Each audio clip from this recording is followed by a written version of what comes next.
Bueno, buenos días. Hoy damos finalización a este taller del módulo de hernia incisional. Espero que lo hayan disfrutado al igual que nosotros. La idea principal era dar a conocer esos abordajes quirúrgicos, ya que hacen parte del armamentario que tiene el cirujano general al momento de enfrentarse a un tipo de hernias de diferentes grados, y ya sabemos que existen varias opciones al momento de tratarlas. La última parte que nos corresponde hablar hoy es el abordaje posterior. Recordando esta diapositiva, la clase pasada estuvimos hablando de cómo inició todo con la separación de componentes anteriores realizada por el doctor Ramírez, luego la modificación que sufre, que le realiza el doctor Carbonell y Bonafé, y hoy estaremos hablando del reparo retromuscular de Rives-Estopa, indicada para esos defectos herniarios menores a 10 centímetros, y cuando el defecto es mayor a 10 centímetros, lo que hoy en día se conoce como el gol estándar, tal vez, hacia lo que todos apuntamos realizar, es esa separación de componentes posteriores con relajación del transverso del abdomen. Esa técnica desarrollada por el doctor Novinsky nos permite un adecuado abordaje de esos defectos mayores de 10 centímetros hasta 20 centímetros, logrando una tasa de éxito afrontando los bordes de la fascia en un 90% de las ocasiones. Cuando hablamos de subley o subaponeurótico, nos referimos ya sea al abordaje retromuscular, al preperitoneal, como lo es en la relajación del transverso del abdomen, o intraperitoneal abierto o IPOM por la paroscopia. El reparo retromuscular de los doctores Rives y Estopa nos permite una liberación de ese recto del abdomen, 5 centímetros a nivel del ombligo a cada lado, o sea que 10 centímetros en total. Por eso los defectos se pueden corregir cuando son menores de 10 centímetros por esta técnica. Entonces, como lo describe el doctor Jean Rives, él coloca una malla retromuscular a nivel supraumbilical y el doctor Estopa lo hace colocando esa misma malla, pero es preperitoneal infraumbilical, recordando que debajo del ombligo, debajo de la línea arcuata, no tenemos pared posterior, solo hay la fascia transversalis, por eso se encuentra ahí en el espacio preperitoneal prácticamente, y por lo tanto describimos esta técnica, se conoce como la del doctor Rives y Estopa. Los detalles técnicos es, lo primero que se debe hacer ante ese defecto es resecar esa cicatriz previa, usualmente son hernias que tienen un tejido cicatrizal intenso. Entonces, hacer una incisión en ojo de pescado para llevar una reconstrucción también de esa pared y que estéticamente sea visible y adecuada al momento ya de cerrar la piel. Resecamos el tejido celular subcutáneo, luego liberamos los bordes de ese saco herniario. ¿Sí? Liberamos los bordes, la idea es no ingresar aún a la cavidad porque no sabemos qué nos podemos encontrar. Pueden haber adherencias debajo de ese saco herniario y por ende una enterotomía. Una vez hemos llegado al borde del defecto de la hernia, ¿sí? Podemos comenzar a realizar la adhesiólisis o liberación de esas adherencias para poder tener libre este borde y es donde vamos a trabajar. ¿Sí? Entonces aquí hay varios puntos y es que uno puede dejar el saco herniario hasta el final, no resecarlo como tal, puede abrirlo pero no resecarlo porque ese saco herniario nos puede servir como flap para ayudar a cubrir la malla en caso tal de no lograrlo el cierre primario con los bordes de la fascia, pero sí cubrirlo con el flap de peritoneo para que no quede expuesta la malla hacia las vísceras o al contenido intestinal. Entonces, importante esta parte de la liberación de adherencias, ¿sí? Especialmente al borde del defecto herniario, y también si el paciente tiene historia de obstrucción intestinal por bridas, de paso le hacemos la liberación de esas bridas firmes que encontremos que puedan explicar el cuadro crónico del paciente. Entonces hacemos el reparo de esos bordes del defecto herniario y aquí podemos realizar, vamos a hacer la disección de esa vaina posterior del recto. Lo podemos lograr haciendo una incisión 0.5 centímetros, ¿sí? Por el borde interno, o sea, por debajo del recto. U otra opción es hacerlo por encima y de esta manera ganaríamos aproximadamente, si lo, si lo hacemos por encima del defecto herniario, por encima de la vaina del recto, ganaríamos unos 1 o 2 centímetros que estaríamos restando cuando lo hacemos por debajo. La técnica original la describen los doctores Rives y Estopa, que se hace una incisión de 0.5 a 1 centímetro por debajo de ese borde de la fascia, ¿sí? Por debajo de la vaina del recto, y vamos a hacer una liberación muy cuidadosa de no llevarnos todo el paquete vasculonervioso. Nuestro límite de disección lateral va a ser la línea semilunar. Para llegar a esta lo podemos hacer con una gasa húmeda para que nos ayude a la disección Roma, ¿sí? Y una vez llegamos a ese límite lateral, nos vamos a encontrar con estos vasos, son unos vasos nutricios del recto del abdomen. La idea es conservarlos para no denervar ni quitar la irrigación de esta zona. Hasta esto ya hemos ganado un flap de 5 a 6 centímetros, que es donde vamos a extender posteriormente la malla, 5 a 6 centímetros de cada lado. Entonces, la idea es que uno haga un flap adecuado para que pueda extender la malla sin mayor dificultad. Son 5 a 6 centímetros que hace que se talle el flap de cada lado, ¿sí? Una vez se ha tallado este flap, se cierra como tal esta pared posterior, puede ser con material absorbible como Bicril, ¿sí? Y los límites inferiores y superiores, entonces aquí tenemos como límite superior este espacio. Entonces, la idea es que cubra 5 centímetros a cada defecto, en cada lado del defecto. Pero si tenemos que extendernos hacia superior, tenemos que liberar este espacio, este triángulo graso, que se conoce como coset.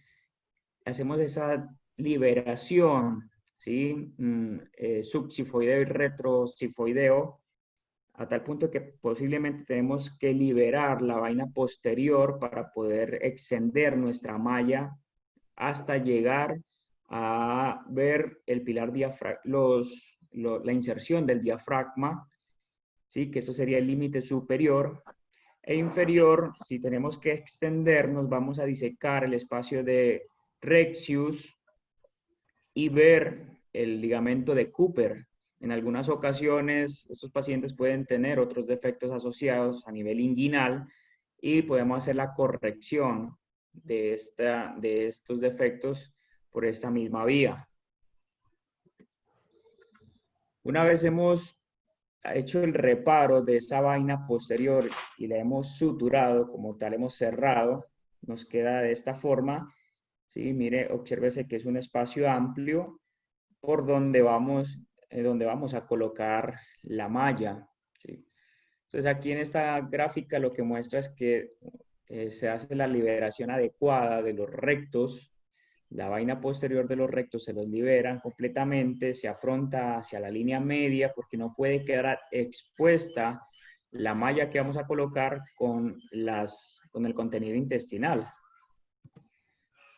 Los doctores Rives y Estopa en su técnica original describen que deben de hacer una fijación de esa malla a nivel transcutáneo, como se observa acá. Entonces, extienden la malla en un lado y por contrabertura la pasan, ¿sí?, transcutánea, y desde la superficial van a hacer la fijación. Esto lo hacen con aproximadamente 3 a 4 puntos de cada lado. Esta era como se hacía la fijación en su momento, dejando una secuela conocida como abdomen en carátula de reloj. ¿Sí? Obsérvese que se encuentran pues, aquí los puntos de fijación de esa malla. La finalidad era evitar el desplazamiento de la malla. Entonces, describe en el 2004 la Sociedad Americana de Hernias, lo describe como el gold estándar, ¿sí?, el estándar de oro, porque la recurrencia disminuyó, pasó de ser de un 20% a un 3 a un 6%. Sin embargo, esta reparación retromuscular con fijación externa, descrita originalmente por ellos, pues se asociaba a que es poco estético, que requería dispositivos especiales para pasar los hilos y molestias posoperatorias en los pacientes, por lo cual ha sufrido una variedad de modificaciones que ya las vamos a ver. Como ventajas, si recuerdan la clase pasada donde describíamos la separación de componentes anteriores, cuya principal desventaja era la producción de seromas, hematomas, infecciones del sitio operatorio debido a la extensa disección de los planos musculares y del tejido celular subcutáneo. En este caso, como la malla va detrás de los músculos, va cubierta por el músculo, no va a estar en contacto con la piel ni el tejido celular subcutáneo, por lo cual la tasa de seromas, hematomas y la infección del sitio operatorio se vio disminuida. Una de las modificaciones que realizaron a esta técnica inicialmente fue la modificación en puntos en U, ¿sí?, la fijación en puntos de U. ¿Y qué era lo que hacían? Ampliaban un poco más allá esa disección retromuscular, llevándola de 6 a 8 centímetros. En algunas ocasiones hacían liberación muscular para para llegar a ese espacio preperitoneal, ¿sí?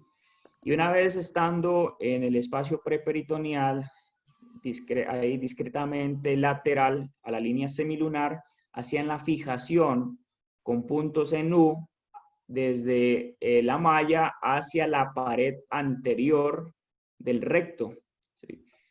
Entonces, la fijación la hacían sobre la línea semilunar hacia la pared anterior del recto.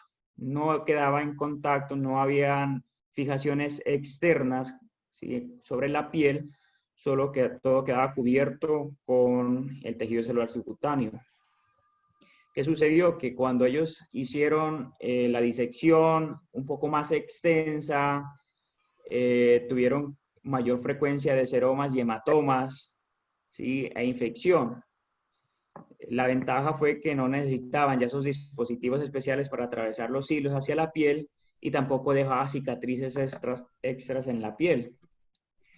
Entonces viene luego la fijación modificada por Amit, quien haciendo uso ya de la tecnología y de estos materiales para grapas para fijar la malla, hace esa fijación de la malla, ¿sí?, con grapas. Y esos tacker o grapas las utilizaba fijándolas sobre la pared anterior, ¿sí?, hacía el reparo retromuscular de Ribes-Stoppa y hacía la fijación sobre la línea semilunar. Pero se vio venir pues que las grapadoras tenían su costo, triplicaban el costo de una fijación convencional, ¿sí? Sin embargo, pues las ventajas era que la tasa de seromas, infecciones y hematomas era menor y tampoco dejaba cicatrices. Pero ya la desventaja era el costo. Entonces viene luego la modificación realizada por Schupperlich, quien lo que hace es fijar con puntos simples sobre la aponeurosis, ¿sí? Una vez hecho el flap, la disección retromuscular, fija con un punto simple hacia la línea semilunar, ¿sí? Y la pared anterior. Entonces, de esta manera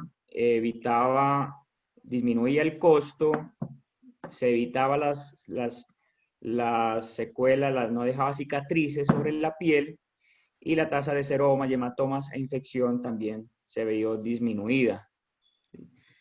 Sin embargo, la desventaja es que la malla se puede desplazar, pero es muy raro porque la presión intraabdominal ayuda a fijar esa malla. La malla lo que necesita es esa fijación aproximadamente los primeros 20, 30 días para que haya el proceso de reperitonización rápida que ocurre. Después ya no se va a requerir casi ni del material protésico porque ya está tapizado por células mesoteliales que hacen parte de la respuesta inflamatoria a ese material protésico. También hay otros dispositivos para fijar esta malla. Tienen los dispositivos sintéticos, ¿sí? Como estas son adhesivos de cianocrilato, o también derivados naturales, sellos de fibrina, que se pueden aplicar con dispositivos de aspersión para cubrir una mayor área. El problema de estas es el alto costo. Sin embargo, las ventajas que se han visto es que no requiere fijación con grapas o sutura y de esta manera va a evitar la compresión alguna nerviosa, entonces no va a haber dolor crónico, menos tasa de ese dolor crónico que a veces es molesto para el paciente, y ayudan al proceso de cicatrización. Gracias. Este video ilustra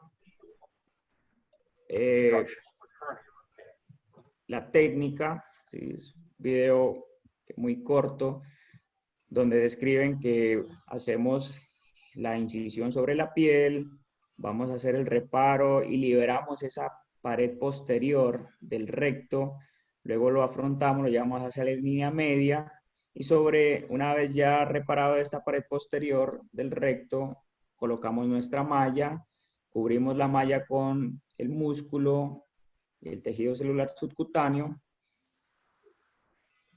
y ya queda la corrección. Entonces, obsérvense que la malla no queda expuesta ni al tejido celular subcutáneo, ni a la piel, y tampoco queda en contacto con las vísceras.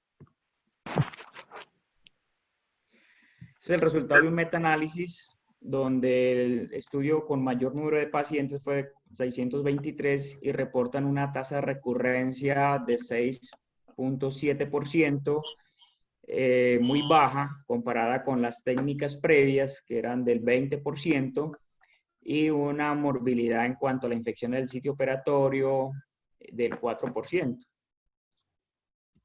Entonces, por eso tal vez es que se ha considerado el gol estándar. ¿Cuál es el inconveniente de esta técnica? Que en algunos casos hay incapacidad, ¿sí? No se logra cubrir la malla con la fascia. Entonces usted póngase en el escenario que está haciendo el reparo de una hernia incisional y cuando va a hacer el afrontamiento hacia la línea media, no es capaz, no logra llevar ese plano hacia la línea media y cubrir totalmente la pared posterior. Entonces usted recuerda estas clases y dice, bueno, si le hago una separación de componentes anteriores, tiene en mente que está asociada a complicaciones con la herida por la gran disección que tiene que realizar con el tejido celular subcutáneo, esta extensa disección que genera los hematomas, los seromas y la infección del sitio operatorio. Y que si desea realizar una separación de componentes posteriores, requiere de una mayor experticia por parte del cirujano para poderlo llevar a cabo, ¿sí? Entonces, en el 2014 comenzaron a hacer el manejo de estos defectos donde usted no lograba cubrir completamente la malla con la fascia, y el principal objetivo es de que esta malla debe de quedar cubierta, ¿sí? Por algún material. En este caso, utilizan el colgajo peritoneal. Comienzan en el 2014 haciendo esa liberación y el manejo del colgajo peritoneal, ese saco como tal, haciendo uso de este. Y en el 2019 hacen una pequeña modificación, que es la que traigo hoy, ¿sí? Que se conoce como la técnica de Malmo, que es el pueblo donde está esta clínica, donde comenzaron a realizar este tipo de abordajes. Y digamos, el principal actor es el peritoneo, porque han encontrado que el peritoneo tiene múltiples bondades dentro de estas células totipotenciales, ¿sí? Que pueden diferenciarse en cualquier tipo de tejido. O sea, encontrado hasta fragmentos óseos, cartílagos en ese saco peritoneal antiguo, ¿sí? Y que lo que va a ayudar es a que el proceso de reperitonización, si recordamos la clase de mallas, sea mucho más rápido, ¿sí? Va a permitir que esa malla que se encuentra ahí expuesta, primero, no permite que haya exposición de la malla con el tejido, con el contenido intestinal, ya que al hacer liberación de la vaina anterior y posterior del recto, vamos a observar que permite un adecuado cierre hacia la línea media de esos dos músculos. De esta manera de esta manera no va a quedar expuesta la malla. Segundo, no va a quedar expuesta esa malla hacia la piel o el tejido celular subcutáneo, porque cuando queda expuesta se asociaba a mayores tasas de seromas y morbilidad de la herida. Entonces, al cubrirla con ese peritoneo ayuda a que se formen islas de células mesoteliales que rápidamente cubren, generando un tapete sobre ese tejido protésico, ¿sí? Que es la malla, y al cabo ya de un mes, prácticamente la fuerza intrínseca de la herida es del 80% y no va a requerir prácticamente de una malla. Entonces, estos doctores que describen la técnica de Malmo, lo que hacen es, usted tiene ese defecto herniario, ¿sí? Lo diseca por su lateral, por sus bordes, y ingresa a este defecto herniario sin resecarlo, solo ingresa por la mitad, ¿sí? Para poderle dar afrontamiento a cada lado. Una vez usted ha ingresado sobre la mitad de este saco, va a disecar, ¿sí? El recto abdominal, como se observa acá, usted hace la disección de esa vaina posterior del recto de cada lado, y en un lado de estos va a ser el corte sobre la vaina posterior y la disección. Entonces, en un lado hace la disección sobre la pared anterior y diseca de forma roma el recto. Y en el otro corta la pared posterior y hace la disección roma. De esta manera, usted logra ganar todo este saco peritoneal que observan acá, ¿sí? Junto con la vaina anterior para futuramente hacer el cierre y cubrir esa malla.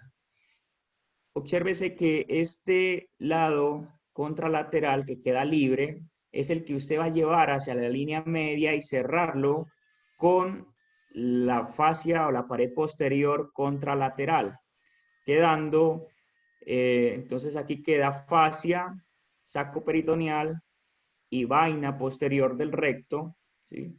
Y nos queda libre este flap de saco herniario que nos va a permitir hacer el cierre cubriendo esa malla. Entonces, ya hemos cerrado la pared posterior, ¿sí? De la vaina de los rectos, colocamos nuestra malla retromuscular y con este flat que nos queda libre, lo que va a hacer es cubrir esa malla de tal manera que quede cubierta y no quede expuesta hacia el tejido celular subcutáneo y la piel.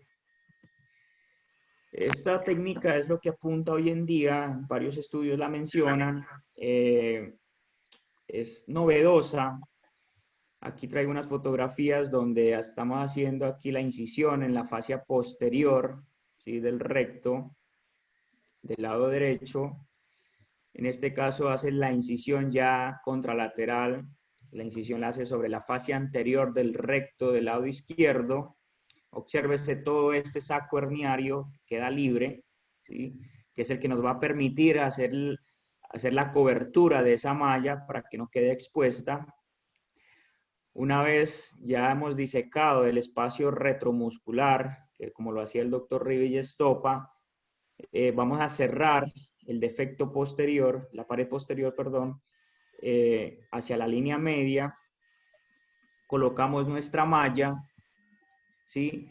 Y luego comenzamos a hacer el cierre de la vaina anterior sin mayor tensión, ¿sí? Porque nos permite cerrar, cuando no lo logramos llevar hacia la línea media esos dos rectos abdominales, la idea es que quede cubierta con este saco peritoneal la parte anterior de esa malla, recordando que la finalidad de las mallas es reforzar ese peritoneo que se encuentra muy flojo, débil de fuerza.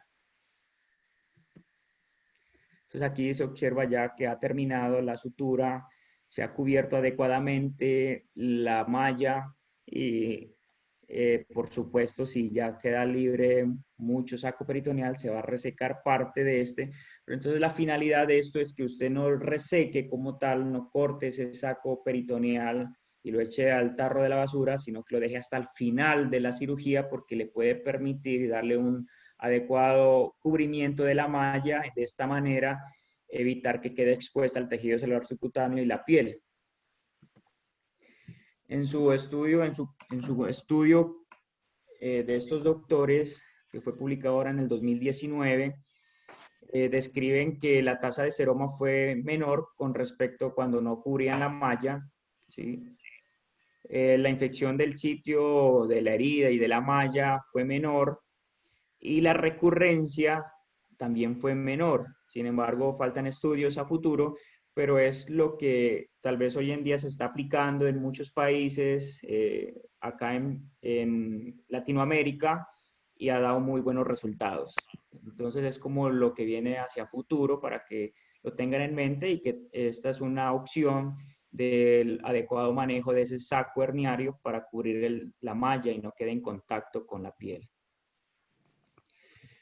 Y ya viene esta técnica que es tal vez lo que se va a manejar de ahora en adelante como el estándar en esos defectos herniarios mayores a 10 centímetros, que es la separación de componentes con relajación del transverso del abdomen, ¿sí? Esta técnica lo que pretende es dar cobertura a grandes defectos, liberando ese transverso del abdomen entre el oblicuo interno y el transverso, ¿sí? Y yéndose hacia preperitoneal, ¿sí? Esta es una extensión como tal de la técnica de Rives-Stoppa y esa disección retromuscular evita esa disección y disrupción de los nervios de la pared anterolateral que discurren entre el oblicuo interno y el transverso. Entonces libera en esta parte la hoja del transverso y se va por debajo del transverso del abdomen, ¿sí? Evita la necesidad de extensos colgajos subcutáneos y con ende disminución de las infecciones del sitio operatorio, formación de hematomas o seromas, preserva la vasculatura de la pared y el cierre de la fascia se logra hasta en el 90% de los casos.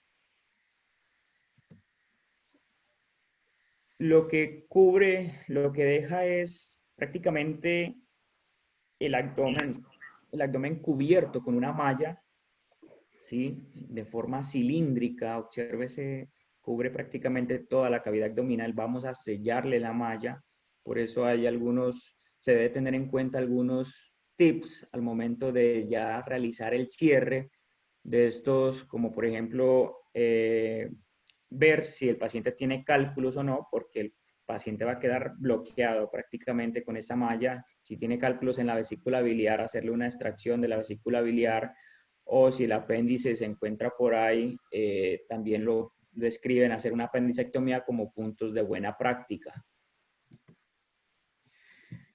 Entonces, los detalles técnicos de esta es igual realizar un Ribes Stop a la disección posterior de este plano retromuscular, ¿sí?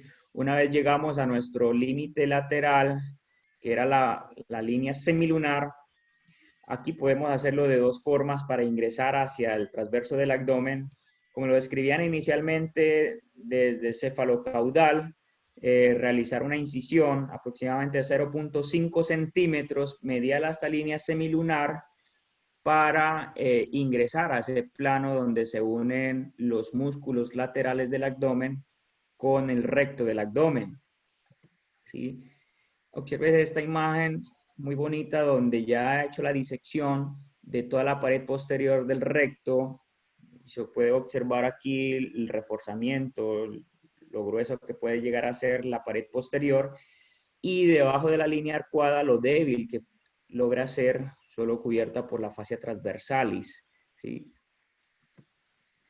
Entonces, cuando lo hacemos de forma convencional, logrando la disección de ese transverso del abdomen, la técnica lo describe con una pinza, un pasahilo que le puede ayudar a hacer la fácil disección y mostrar esa lámina muscular, y sobre esta lámina hacer el corte con frío o con electrobisturí con baja temperatura, no excediéndose en la energía, para no ir a romper la pared posterior y ese peritoneo. Y bueno, y en caso tal de que se rompa el peritoneo, tampoco es que haya pasado algo grave. Se puede hacer el reparo con sutura de absorción lenta, tipo Vicryl. Bueno, entonces aquí hacen la liberación, como lo muestra en esta imagen de acá, y acá lo está mostrando por dónde va a ser el corte, ¿sí? de ese músculo transverso del abdomen para exponer todo el espacio preperitoneal. Aquí lo está mostrando, entonces hace el corte de todo, hace una fasciotomía prácticamente de ese transverso del abdomen, ¿sí? Y lo expone con una pinza, con un cístico o una pasahilo. Pero también existe una variante a esta técnica, y es que en el 2013 2018 publican este artículo donde describen que la disección la puede hacer desde la línea arcuata, ¿sí? Donde le permite a usted exponerle todos los planos musculares y llevar a cabo la disección de ese transverso del abdomen desde abajo hacia arriba. Entonces, la finalidad de esta es exponer los planos grasos, ¿sí? El espacio de Rexius, de Bogros, y una vez usted ha expuesto estos planos, se va la disección hacia arriba, ¿sí? Como límite superior va a tener el plano graso de Colseo, ese plano, ese triángulo graso retrosifoideo, que es el cual va a marcar el límite superior. Entonces, aquí obsérvese que ha separado ya el transverso del abdomen, y es por donde va a ser la apertura como tal de ese músculo. Una vez ha hecho la disección hacia superior, usted se va a encontrar con el espacio, con el peritoneo y el espacio retroperitoneal. Es una técnica que permite llegar hasta bien atrás, sobrepasando las prominencias óseas, tanto de la región costal como de las espinas ilíacas, y llegar a tocar la musculatura lumbar, los cuadrados lumbares, todo el retroperitoneo.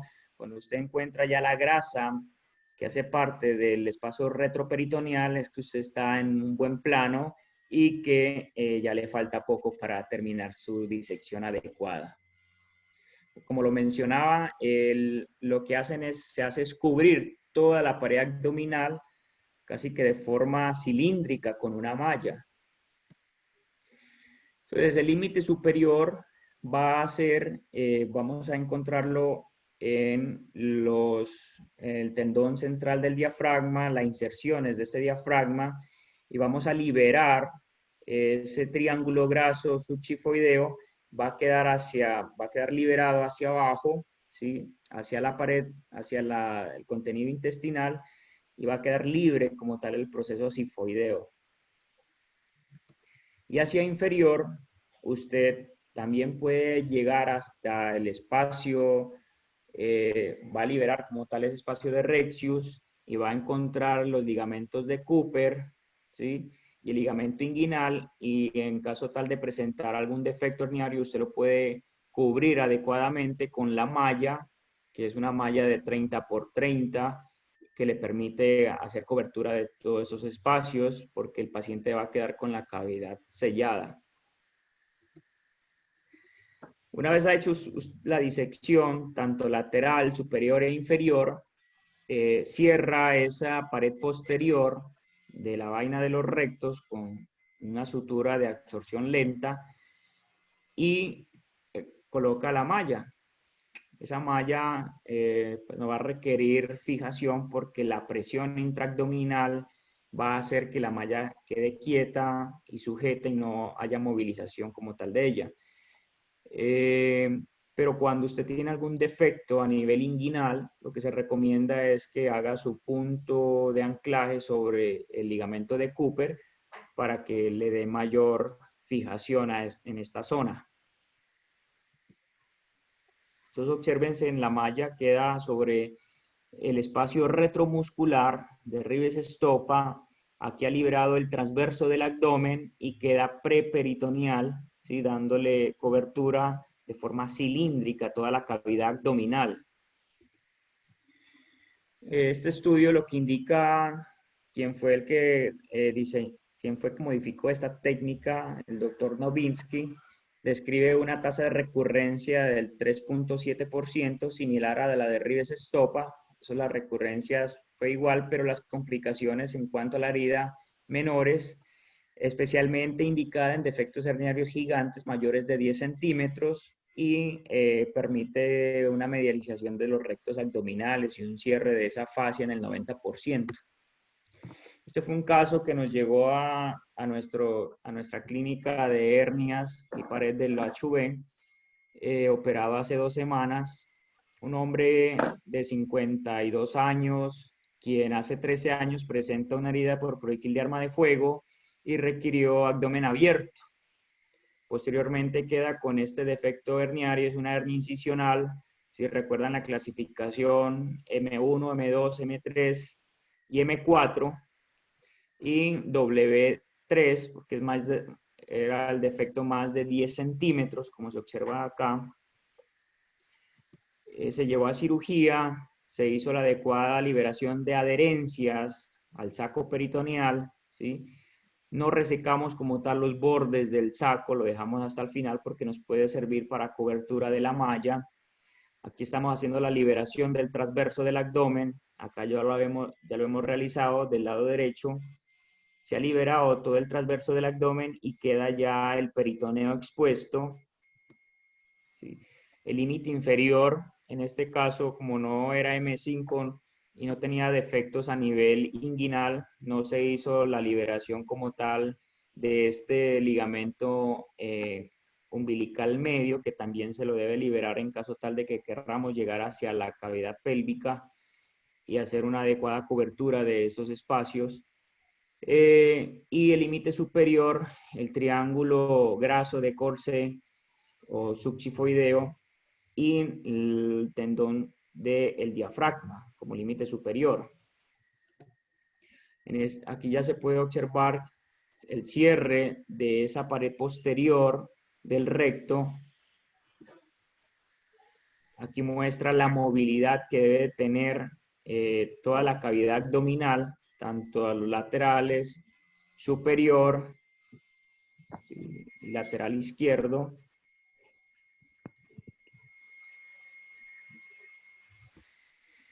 La colocación de la malla, ¿sí? Una cobertura, en este caso utilizaron 2 mallas de baja densidad de 30 por 30, y este es el posoperatorio inmediato. Entonces, el reparo no lo hemos visto todavía en la consulta externa de cirugía ambulatoria, se lo observó para el retiro de drenes, va muy bien, y observen que el defecto que había inicialmente se ha mejorado estéticamente, es mucho mejor visible. La otra técnica intraabdominal abierta, por la laparoscopia IPOM, lo que hace es colocar una malla, son mallas especiales con doble capa, como lo describimos en nuestra clase de mallas, y tiene una capa que va a estar en contacto con las vísceras intestinales, ¿sí? Y otra malla parietal que, que se compone de polipropileno o poliglactina, ¿sí? Y esa capa visceral que tiene componentes de hidrocoloides, lo que hace es evitar que las vísceras estén en contacto con el material protésico de polipropileno o poliglactina, de esta manera evitar las fístulas o las adherencias. Recordando que ese material hidrocoloide lo que hace es de absorción lenta, se absorbe aproximadamente a los 30 días, donde el proceso de reperitonización, que es esa invasión por las células mesoteliales hacia esa malla, ya se ha llevado completamente. Como lo describí en su momento, el proceso de reperitonización se ha observado que comienza en las primeras 24 horas, ya se encuentran islotes de células mesoteliales sobre esa malla, de tal manera que cuando ya el hidrocoloide se ha absorbido, ya tenemos toda la malla tapizada por células mesoteliales, que no va a permitir el contacto como tal de las vísceras intestinales con el material protésico. ¿En quienes está indicada esta técnica? Especialmente en pacientes con múltiples comorbilidades, en quienes no se les puede aplicar el neumoperitoneo preoperatorio y que tienen defectos abdominales muy grandes, donde llevar hacia la línea media los dos rectos abdominales va a generar una presión intraabdominal aumentada en el transoperatorio o en el posoperatorio inmediato. Entonces, son esos pacientes que con múltiples comorbilidades, en donde simplemente lo que vamos a hacer es cerrar ese defecto, dejar un reforzamiento y vamos a cubrir el defecto con la malla, no vamos a cerrar como tal hacia la línea media el defecto. O sea que el principio de cumplir ese principio de las mallas, que es ese reforzamiento del peritoneo que ha estado muy laxo. Obsérvese entonces en este caso pacientes con múltiples comorbilidades, defectos herniarios muy grandes, donde usted no logra cerrar la línea media y va a quedar expuesta a la malla, entonces coloca una malla protegida o bicapa. Aquí puede utilizar material adhesivo como el Tegader, para evitar el contacto de la piel con la malla y que no haya infecciones de esta malla. ¿Y el principal objetivo cuál es? Entonces, usted ingresar hacia la cavidad abdominal, ha resecado el saco, ha liberado todo el defecto herniario y va a colocar su malla, la cual va a quedar en contacto con la cavidad abdominal y los intestinos. Va a ser una doble fijación. Obsérvese aquí en la diapositiva, donde hace una doble fijación. La primera fijación la hace sobre el peritoneo y la pared posterior del recto del abdomen, y la segunda fijación la hace en el borde del defecto herniario, ¿sí? En el borde de esa vaina de los rectos o de la línea alba que está desplazada hacia el lateral. Eso cuando usted no logra llevar hacia la línea media los dos rectos. Cuando logra llevar hacia la línea media los dos rectos, entonces la fijación se hace igual en el borde, en la vaina posterior del recto y en la línea media. De tal manera que queda cubierta el defecto herniario con la malla bicapa. Entonces aquí obsérvese en esta diapositiva, están resecando el saco, haciendo liberación de adherencias, tiene que quedar la cavidad abdominal móvil, libre, ¿sí? para poder llevar a cabo esta técnica. Si es necesario liberar ligamento redondo del hígado o los ligamentos umbilicales mediales o medios, también se puede realizarlo. La finalidad es dejar libre esa cavidad abdominal para luego exponer la malla. Y comenzamos acá haciendo la primera fijación, ¿sí? Cada 3 centímetros con puntos separados, cada 3 centímetros sobre la vaina posterior de los rectos. También se puede hacer con material, con grapas, ¿sí? Pero pues va a ser mucho más costoso. Y al finalizar, hace la segunda fijación de los bordes del defecto a la malla, como se observa en esta gráfica. Entonces aquí ya hemos hecho ese reparo interno, esa fijación interna a los músculos de los rectos, ahora viene hacia los bordes del defecto herniario. Y de esta manera ya, como es un paciente que no va a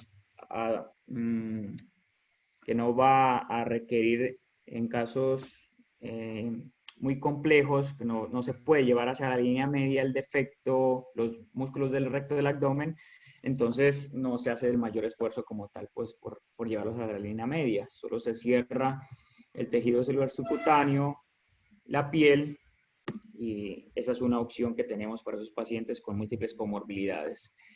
Entonces, ya terminando, las mallas Sutley son mallas profundas que tienen menor infección del sitio quirúrgico con respecto a las Onlay, tienen mejor fijación, discretamente menos lipón.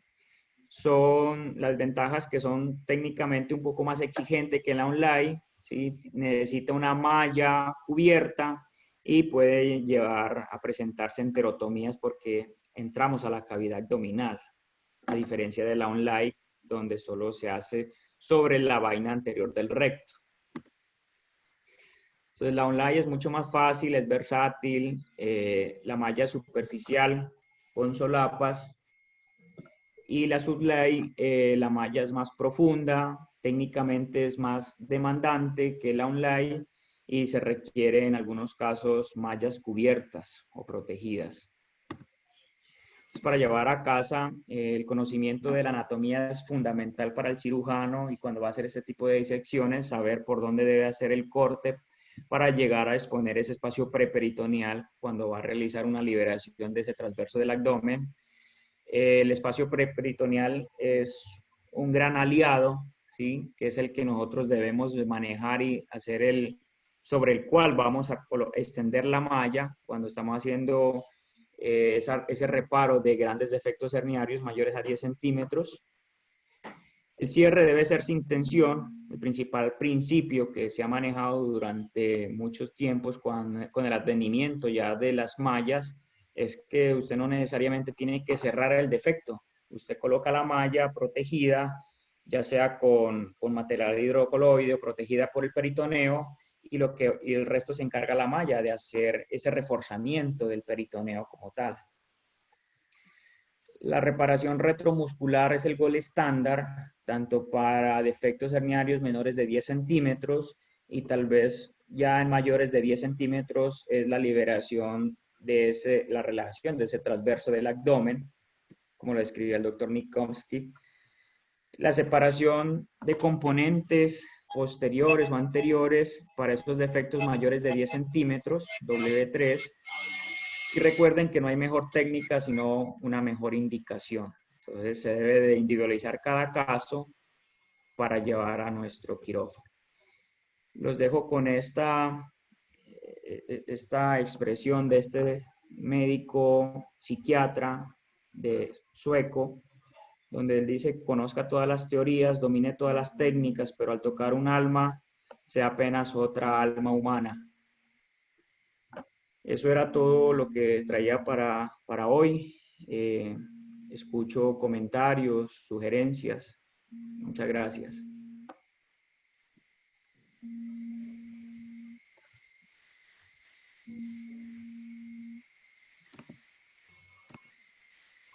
El doctor Hola, Orlando.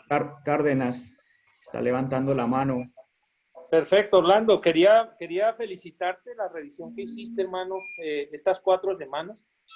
Ya esta es la 5ª semana porque decidimos partir precisamente las técnicas anteriores y las posteriores. Vemos que tenemos todas las alternativas para el manejo integral de la pared abdominal como una patología integral con respecto a que la pared abdominal es una unidad funcional ya del cuerpo humano. Utilizar todos los reparos y tener todas las alternativas es fundamental. Creo que el gol estándar en este momento está considerándose las técnicas posteriores,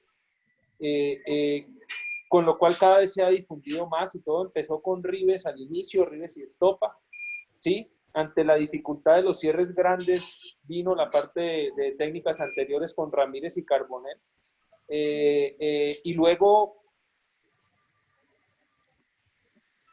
una de las cosas que más ha tenido progreso en los últimos, inclusive 10 años, precisamente ha sido estos abordajes posteriores cuando el doctor Nowitzki, al ver que Rives Estopa se nos quedaba insuficiente, ¿sí? Mira que la parte posterior, el paso a ese espacio extraperitoneal completo, después de hacer la sección proximal de ese transverso del abdomen, nos permite toda esa exposición y teniendo en cuenta de la protección de la parte de los nervios de la pared abdominal para que no quede completamente denervada.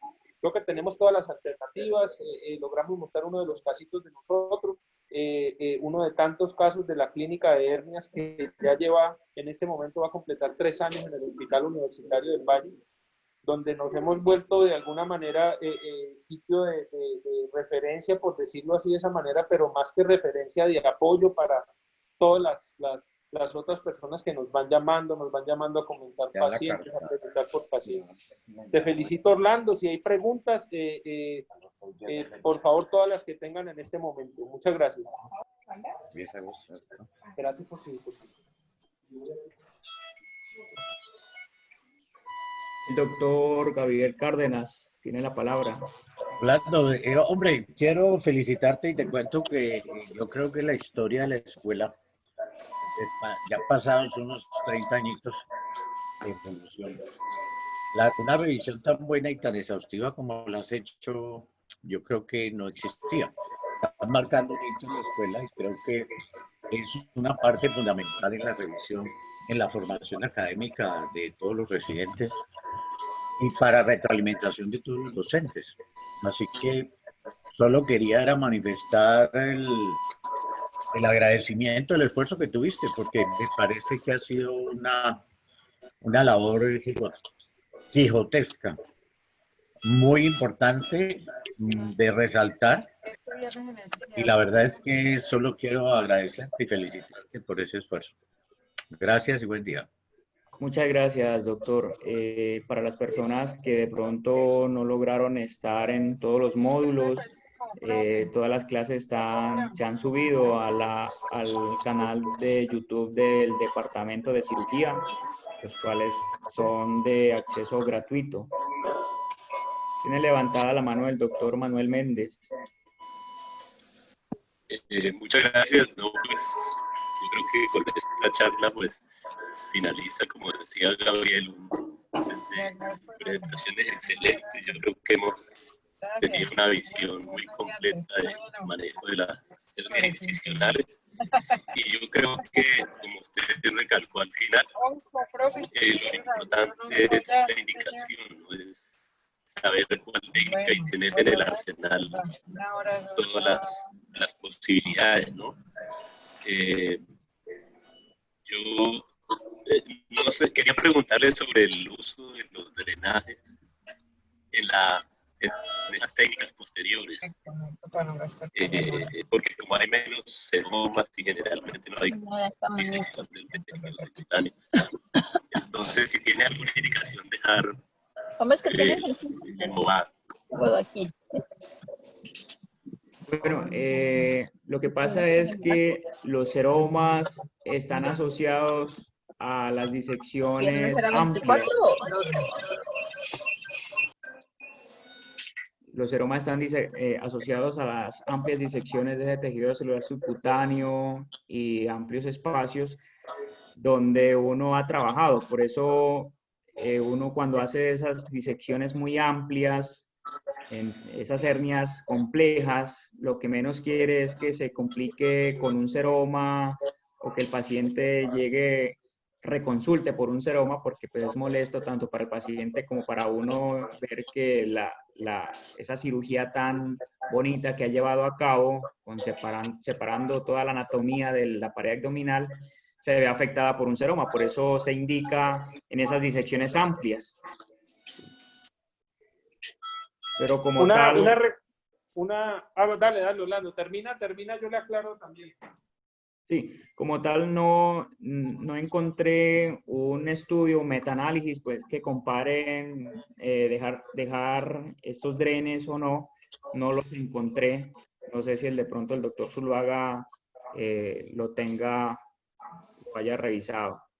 Profe, la parte de los drenes, es muy, muy importante en pared abdominal. Es completamente importante porque los dos enemigos principales de la pared abdominal en la parte de técnica quirúrgica tienen que ver con sangrados e infecciones. Eso daña completamente la parte de cirugía. En abordajes posteriores, de acuerdo a lo que usted haya hecho y como usted haya quedado de tranquilo para la parte de sangrados, se dejan drenes o no, porque es un espacio completamente anatómico que va a quedar en sándwich, ¿sí? Y que va a quedar en medio de dos presiones. Uno, la pared de los rectos abdominales medializados, ¿ya? Y dejando funcionar la pared abdominal, y la otra en la parte posterior, ¿sí? Que es la presión intraabdominal. Si usted quedó tranquilo con la parte de la disección, no hubo mucha disección cruenta, uno puede optar por no dejar drenes en los abordajes posteriores. En anteriores, deje siempre. ¿Por qué? Porque como vimos en la clase de anatomía que repasó Orlando, ¿sí? Una de las cosas que hago yo al denudar ese espacio supraponeurótico es la parte de quitar toda la parte linfática, ¿sí? Y eso va a producir líquido. Y ese líquido es el seroma y son las infecciones. Ese es el problema. Entonces, en abordajes posteriores, de acuerdo a la disección, deje los drenes. ¿Qué tipo de drenes? El que tenga usted, ¿sí? A mí me gustan los drenes blandos. Dejo siempre drenes blandos. Blake, Jackson Pratt, me gustan muchísimo. No se tapan tan fácil como un Hemovac. El Hemovac a las 72 horas está tapado normalmente, ¿sí? Y hay que estar manipulándolo para eso. Y esa manipulación tampoco me gusta con la parte del manejo si hay una infección de sitio operatorio o un seroma grande. Muchas gracias.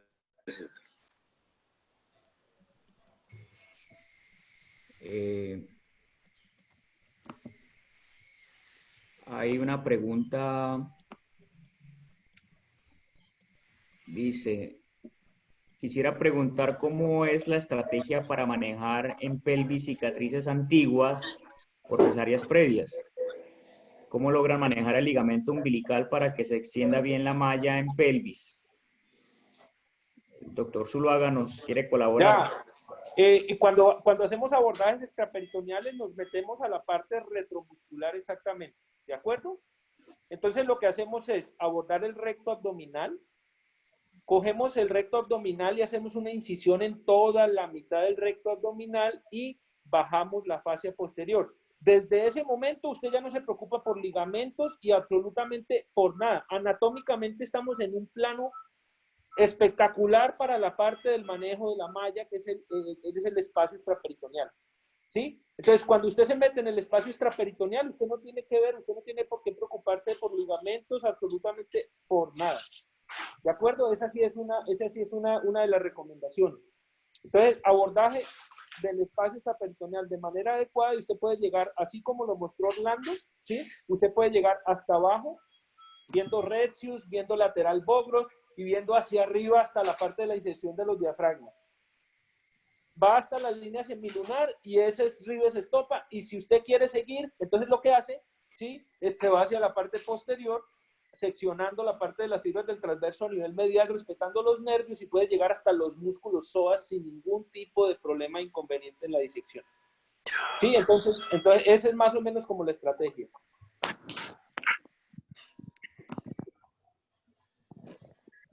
Listo, son las 8:05, creo que damos por terminada la reunión. Nos vemos el próximo martes con otro tema de interés. Que tengan un buen día. Felicitaciones, Orlando, y muchas gracias a todos los que pudieron estar. Gracias.